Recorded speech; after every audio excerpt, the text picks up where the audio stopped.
రాయలసీమ ఈ పేరు వినగానే అందరికీ అక్కడి పౌరుషాలు, పగలు, బాంబుల దాడులు మాత్రమే గుర్తుకు వస్తాయి. కానీ చాలా మందికి తెలియని ఒక ప్రసిద్ధ పుణ్యక్షేత్రం కడప జిల్లాకు 16 కిలోమీటర్ల దూరంలో నిత్యారాధనలతో విలసిల్లుతోంది అనే విషయం కొంతమందికి మాత్రమే తెలుసు. ఆ పుణ్యక్షేత్రమే సుప్రసిద్ధ పుష్పగిరి పుణ్యక్షేత్రం. పుష్పగిరి క్షేత్రం కాశీ తరువాత అంతటి మహిమ కలిగినది కావడంతో దక్షిణ కాశీ అని పిలుస్తారు. అలాగే ఇక్కడ శివుని స్వరూపుడైన వైద్యనాథేశ్వరుడు, అలాగే విష్ణు స్వరూపుడు చెన్నకేశవ స్వామి ఇద్దరు ఒకే మందిరంలో కొలువై ఉండటం ఎంతో ప్రత్యేకతను సంతరించుకున్నాయి.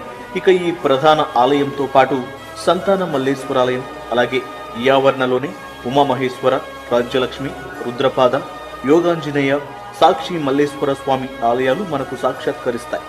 పుష్పగిరిలోనే పాప వినాశేశ్వరుడు, టుంటి వినాయకుడు, పుష్పనాథేశ్వరుడు, కమల సంభవ